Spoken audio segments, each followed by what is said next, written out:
aalis na ako. Bigla akong hinarang ng Owen, tapos pinipilit niyang yun, yung reason na pinagmumura ko daw siya.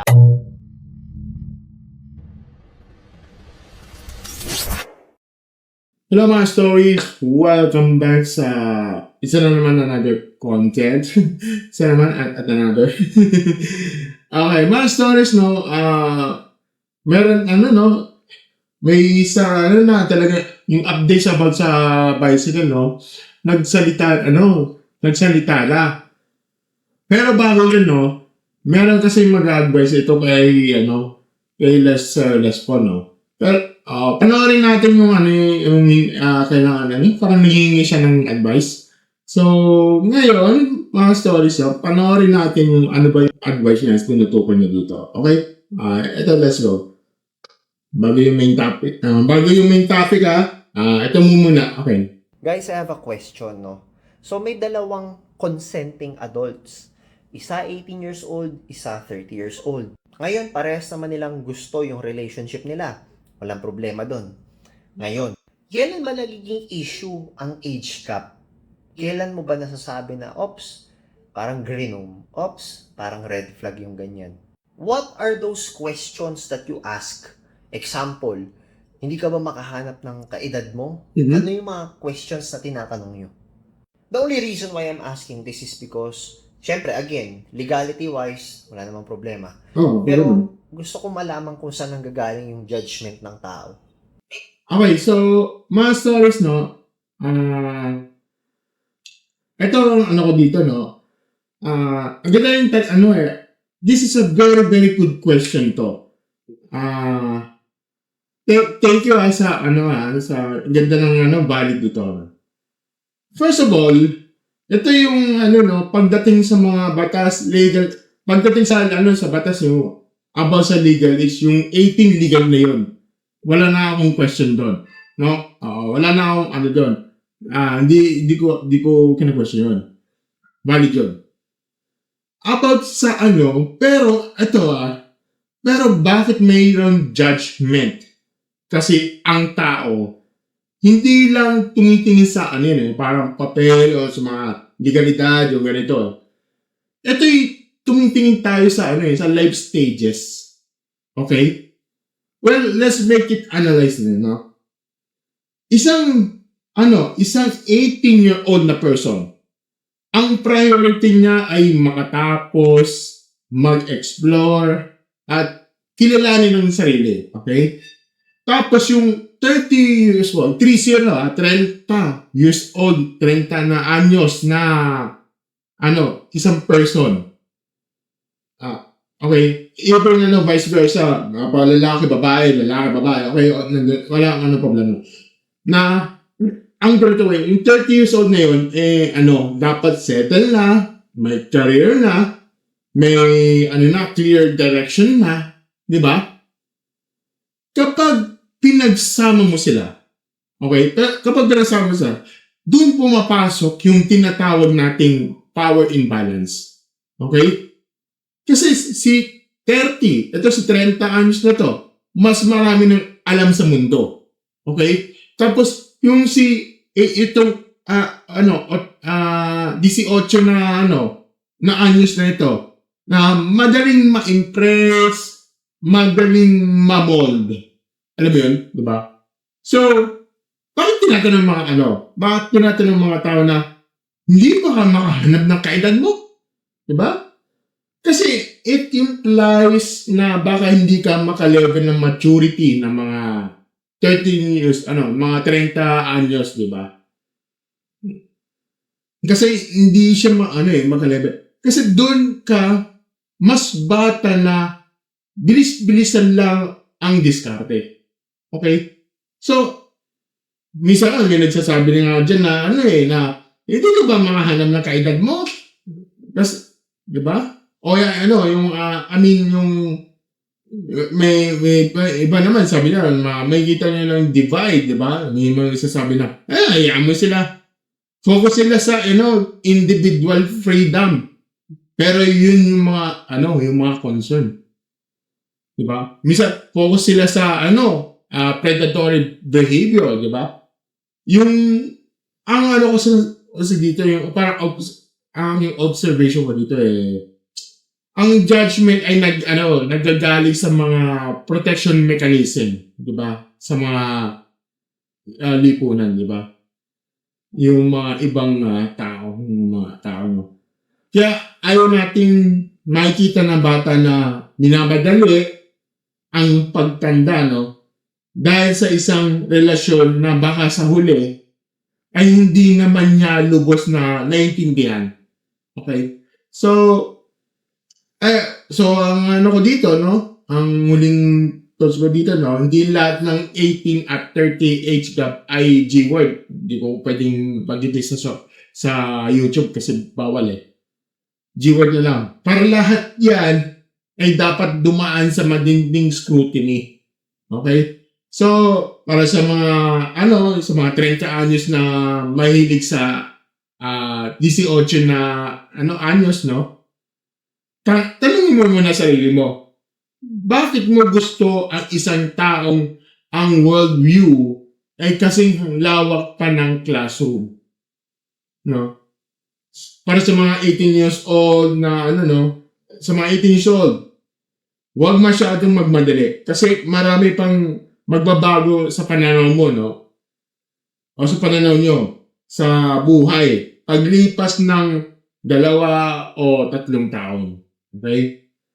Kasi ang tatandaan natin no? Ang judgment ng tao ay hindi laging paninira. Okay? Minsan ito ay paalala na ang pag-ibig mo. Bukod sa puso, no? Dapat ginagamitan din ng tamang lohika at timing. Diba? Yun lang ang masasabi ko dito. So, ngayon, mga stories, no? Na tayo, no? Pupunta na tayo sa main topic. So, marami sa serious po, no? At sana makarating yung aking ko dito, opinion ko dito. Okay? So, let's take it, let's proceed tayo sa, sa main topic. Kasi yung bisikleta ay nagsalita na. So, hindi yung yung hindi pumalag, yung nabully siya, no? Yun. Ikukwento yung pulot dulo doon. So, natin, tingnan natin. Okay, ito na yung galing ito kay Mr. Cyclist, mayroong part 1, may part 2, no? So, panoorin natin itong palayas. Ito na. Tapos, bibigay tayo ng opinion para dito. Okay? So, ito na siya. Ayan sila Vince. Ayan, si Vince pala. Si Vince pala yung pangalan niya. Yun o. Kumusta? Ayun o. Ano? Okay lang video kita. Okay lang po. Parang kasi marami nagtatanong update Nag-breakfast na kayo? Opo. Ha? Nag-breakfast na kayo? Oo, nag-breakfast na? Okay, hindi pa kayo breakfast. Mukhang hindi nga halata. So guys, natuloy na guys, nagkita na kami ni Vince. And syempre yung tropa, nagdidito rin. Kaibigan ni Vince, best friend niya. So, ayun Vince, kumusta yung nangyari? Ano ba yung nangyari talagang? Pero kumustahin muna kita, anong kalagayan mo? Okay naman po. Wala naman pong masakit sa akin or wala naman pong... Yung sapak sa'yo, kasi kitang-kita talagang bumaon yung salamin. Kita-kita ako. Wala naman po nangyari gaano sa mukha ko kasi sinalo po ng shades. Kumbaga bumakat lang po, nagka-mark lang po yung nose ko kasi yung rubber ng shades bumaon. Tapos nagka-crack yung pinaka-mismong lens ng salamin ko. Okay. Ng shades. Pero yung isa, may pahabol pa na isang matinding follow-up punch, parang Ayun kinombo ka. dito po, wala naman po siya kumbaga nagbukol lang po.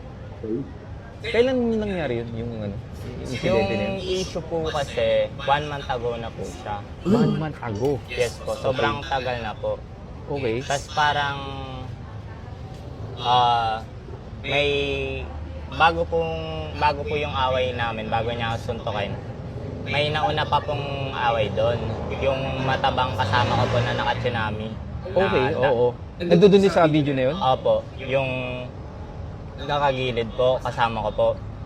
sila yung unang nag-away nung isang ano, yung parang si Damulag daw, kung tawagin ng ano, Damulag, okay, netizens. okay.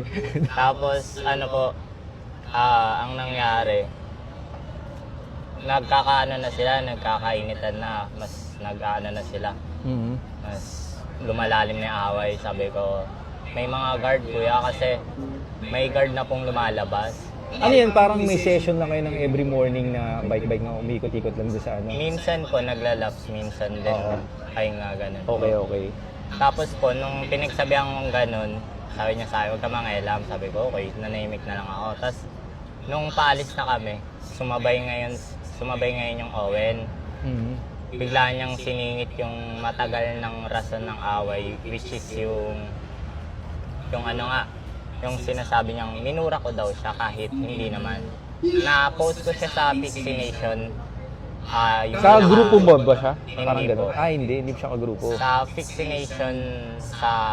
Nation ko po siya pinost. Tapos, marami ding nag-comment. Sabi, ito yung pinaka-main context. Tapos, lahat ng vlogger na nag-share ng video tas ng photos, ayun, minention sila doon para malaman nila yung main context na hindi lang basta video or picture yung babasihan ng mga tao. Ngayon, yung pinost ko na yung context, sabi, ba't parang kailangan pang sumapak dahil lang sa simpleng rason. Yung pinaka-main context po kasi, nag-night ride po kami kasama ng grupo ko, kasama tong best friend ko. Okay. Tapos po, nung night ride na yun, na-encounter namin sila sa 7-Eleven. Okay. Yung grupo nila, oo. Opo. Tapos nagpapahinga kami. Tapos after namin magpahinga, parang nagbibiroan kami. Mhm. Hindi namin sila ganong nilalapitan or kinakausap. Tapos nanle-laser sila. Tapos unexpected na natutok sa mata ko. May dala silang laser. Yes po, yung kulay green. Oo. Nung nanle-laser, Tinututok sa mata? Opo. Ginaganon? Nung nanle-laser na po siya, sabi niya, sorry tinamaan ka, sabi. Tapos hindi ko na lang po siya pinansin. Okay. Ngayon po, nung hindi ko na siya pinansin, tapos umalis na lang kami. Ngayon, nung pag-alis namin, pumunta na kaming seaside. Yun, wala naman na po nangyari. Pero nung doon na, nung sinusuntok niya na ako sa gilid, sa may Lanson Place, pinagigitan niya po na minura ko daw po siya kasi ganito, kasi ganyan. Mhm. Parang gumagawa siya ng way parang mag-guilty ako or parang ipilit ko sa sarili ko na Oo. minura ko siya. Kaya yun po, sabi ko, alam ko naman sarili ko, di kita minura, hinayaan kita nun, di na kita pinansin. Teka lang ha, medyo nagulungan ako sa main context. So, about sa post. Okay? So, mamaya hanapin natin yung post na yun. No? Medyo magulo sa akin yung post. Ano bang post yun? Kaya yun po yung pinamain context. Pero bakit hindi ka lumaban doon, yung that time? Kasi kitang-kita yung, alam ko parang nagtitimpingan, iba na yung sa video na yun. Hindi po yung sabihin po natin, ganun po talaga, may mga Oo. first impression pa ibang tao, lalo Yes, na pag oo. wala akong salamin Oo. na. Parang sabi nila, Malabo ba? Malabo talaga? opo. Sabi, parang papatay ka ng tao pag wala ka ng salamin, ganito, ganyan. May galit ka ba sa akin niya? Pag gano'n. Judgmental, eh. Wala yun, sadyang ganito lang facial expression ko. Okay, so, part 1, ito na yung part 2. Ito continuation. So, Pag walang Kaya- salamin. Oo. Ngayon, nung doon sa video, mukha daw akong sabi ko, hindi po, hinayaan ko na lang, inintindi ko. Kasi, Oo. 14 years old siya, 19 na ako. Okay. Ang taas ng age gap. Ang namin. layo nga. So, minor de edad pa pala itong Minor de edad ako. nga. Pero Owen. kahit same age pa rin po kami or mas matanda siya sa akin, iintindihin ko pa rin po kasi alam ko sa sarili ko na hindi ko naman talaga ginawa yung isang bagay na yun or hindi sinabi yung Oo. sinasabi niya na minura ko daw Yes, siya. oo. Kaya So, po, yun ang pinipilit niya talaga yung that time kaya sinuntok-suntok ka na Opo. na which is hindi naman totoo. Opo. Okay. So, May yun. witness din naman po. Pinost ko din po sa Pixie Nation Manila yung context ng witness. Nakalagay doon sa message niya na wala siyang narinig kasi magkatabi sila nung Owen. Yung Ruya Villa Corte po. Yun Sino katabi yung niya. puti? Yung nakaputi Hindi na. po, Yung may isa pa itim. parang may isang guy din na lumapit sa'yo na di ba dalawa silang inaano ka? Opo, yung medyo matangkad na chubby Mm. din. Yung nung nakaupo na ako. Oo. Yun po yung inawat ko nung una. Mm. Kasi yung tropa ko yung pinag-iinitan niya na. Mm. oo nga naman. syempre, as as friend mo, kailangan kasi ng parang gumit na, di ba? Kasi pag may isang na alitan, ganito, ganyan, sasabihin mo, huwag kang mga hindi pwede. Kasi, as a friend kasi, kailangan ko protektahan siya. Di ba? At yan ang ginagawa niya para protektahan. Ayun, na parang bubuli, ganito, ganyan. Di ba? Ngayon, parang siya na bully doon sa, pinagsusunod na ganito. Kaya ako, ako, naging questionable sa akin yun. So, yung pala yung context niya, siya parang, nagtatanggol, tapos parang sinasalo niya yung parang, init ang ulo, ganito, ganyan, minura daw, ganito, ganyan. Yan ang hirap dyan eh. Itong sinasabi niya na, minura ganito, ganyan, medyo, gumagawa siya ng kwento eh. Dito sa, strong fallacy kasi yan, yung ginagawa niya. Diba? Minura siya. Paksan, siya nagmura. Diba? Saan ang context? Saan ang galing, diba? Hindi kasi pwedeng kwento kotsero lang yan. Diba?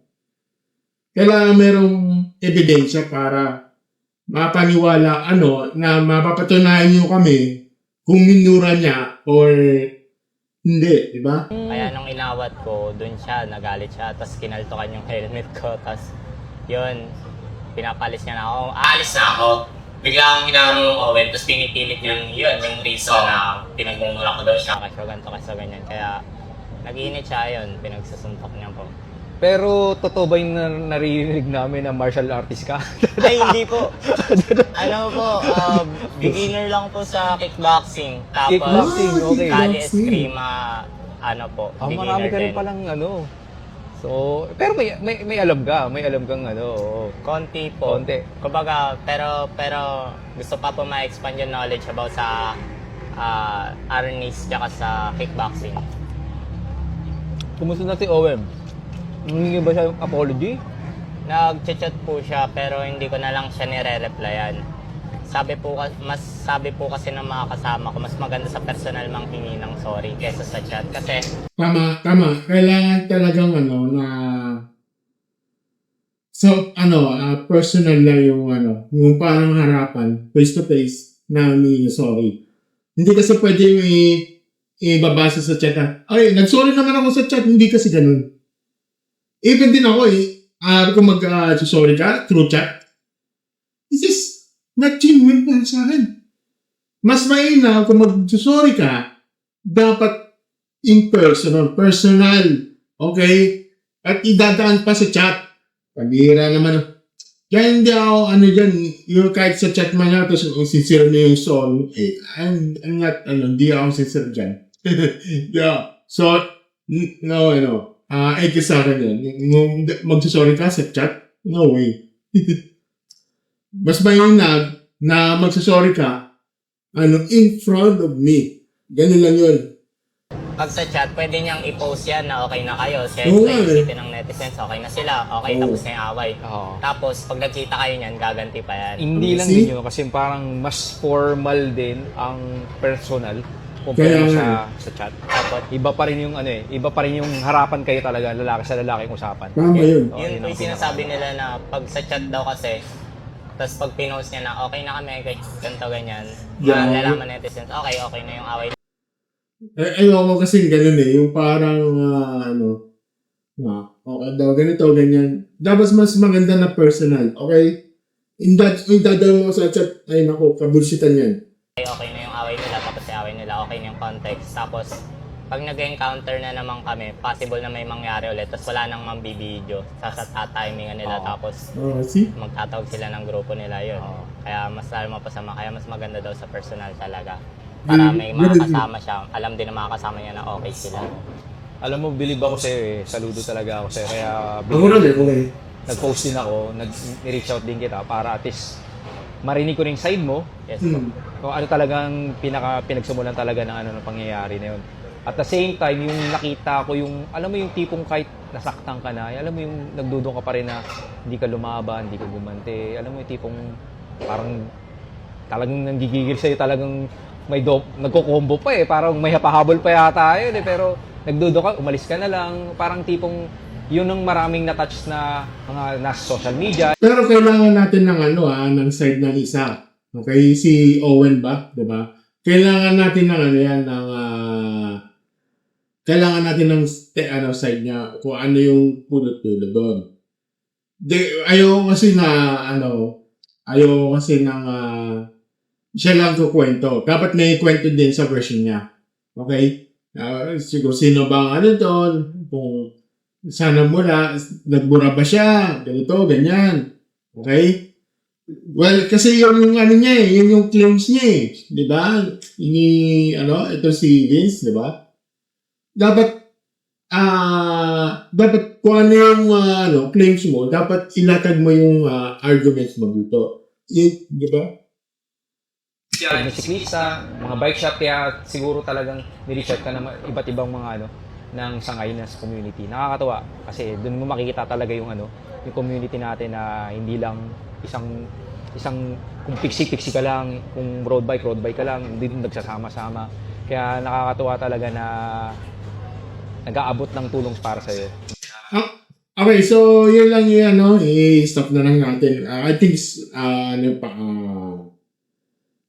puro advice na lang yan, mga yan.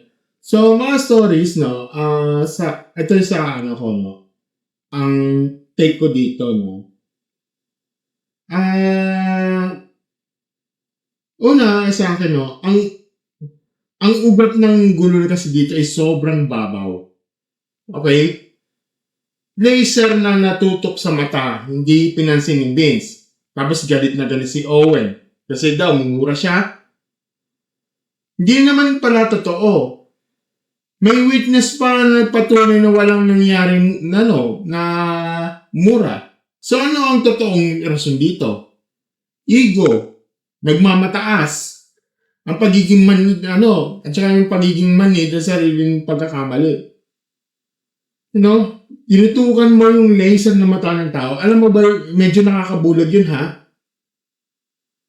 Tapos ikaw pang nagagalit kasi hindi ka pinansin? Anong klaseng lauwi ka yan? Diba? Kasi parang gusto mo lang ng atensyon nung hindi mo makuha eh. Gagawa ka lang ng rason para mang-away. Yan ang tinatawag na insecurity na nababalot ng kayabangan. Tapos ito, si Owen, 14 years old, minor de edad, ito gusto ko dito kong gustong maging malinaw dito. Hindi ako nagda-downplay na ginawa niya dahil sa edad niya. Ang ginawa niya ay mali, okay? Kahit anong edad niya, okay? Pero ang tanong ko sa dito, nasan yung ba ang magulang niyan? Diba? Nasan yung mga nakakatanda sa grupo niya? Bakit may 14 years old na naglalakwa siya sa gabi, diba? Kasali sa cycling groups, tapos naghahanap ng gulo sa kalsada. Itong I think, yung bata na ito, 14 years old na to, dapat nasa bahay, nag-aaral, natutulog ng maaga. O kung nagbabike man, diba? May kasama siyang matured na agad na ginaguide sa kanya. Hindi, yung nasa kalsada siya, nasa gabi. Nagle-laser ng mata ng tao. Naghahanap ng away. Isa pa, ito, kapag sinabi nating minor de edad siya, ibig sabihin kung pupunta siya sa legal, DSWD, ang lalaban para sa kanya. Pero yung pamilya ng biktima, di nagbibiro yan. May 20,000 pesos reward pa rin na nakalabas. At kung 14 years old ito si Owen, at mananagot dito ay hindi lang siya. Pati yung mga magulang niya, na may accountability. Kasi siya yung pabaya, di ba? Tsaka yung isipin nyo, 19 years old na siya. Di ba? May alam sa kickboxing, sa armies. At saka, sinusuntok siya ng walang humpay pero hindi gumante.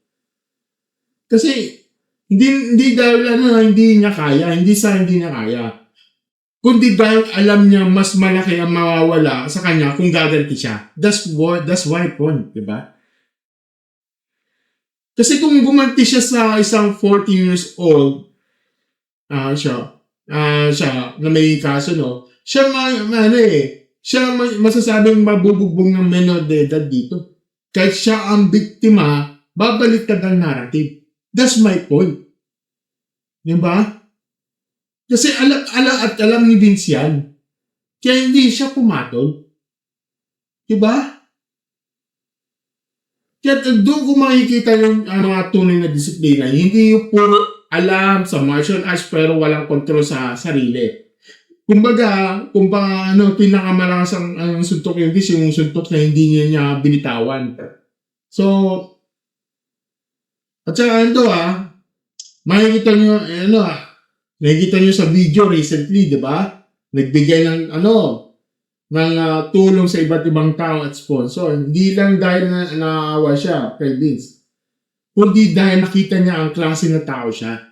So, ang community ay nag-rally behind him, no?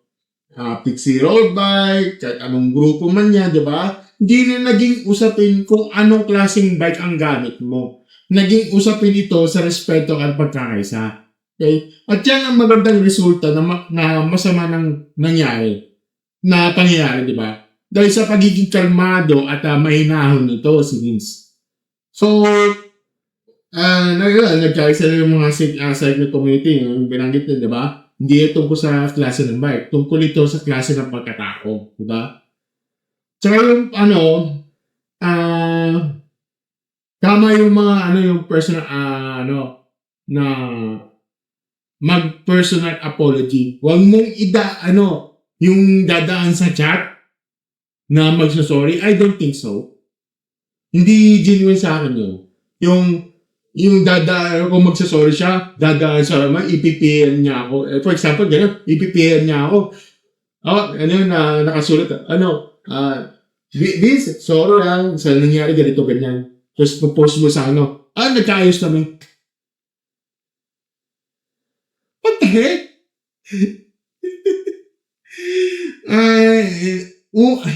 Kaskis na sa akin yun, yung ganyang estilo.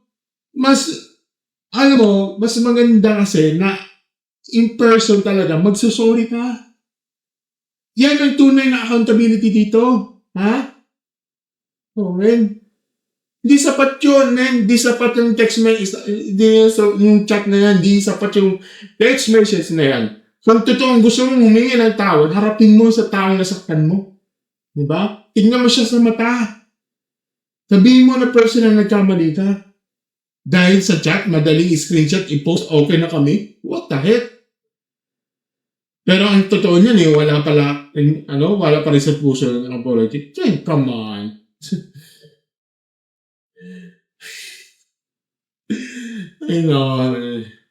Tsaka, ito tama yung sinabi yung nakasab ni Vince, no? Kapag nagsasorry sa chat, tapos binos mo na, okay na kami, tapos susunod na yung counter, gumanti uli. Wala nang ebidensya, wala nang video. Diba? Wala nang video, tapos mas lalala pa yung problema. Ang personal na apology, hindi lang para sa show. Ito para sa accountability. This is very important. Okay? Alam mo, ito si Owen, kung nanonood ka man, okay? Parting nyo itong video na to. Kung nanonood ka man, kung may makita itong video na to. Ako, bata ka pa, may oras ka pa magbago. Pero kailangan mo harapin ang ginawa mo, ha? Hindi lang magtatago ka, mag-hide ka sa account mo, tapos gagawa ka dami account, bullshit yun na yan. Tapos magdala ka ng account, magdidelete ang harapin mo si Vince. Magdala ka ng magulang mo. Hindi ka lang ang tawad ng personal. At ipakita mo na matuto ka.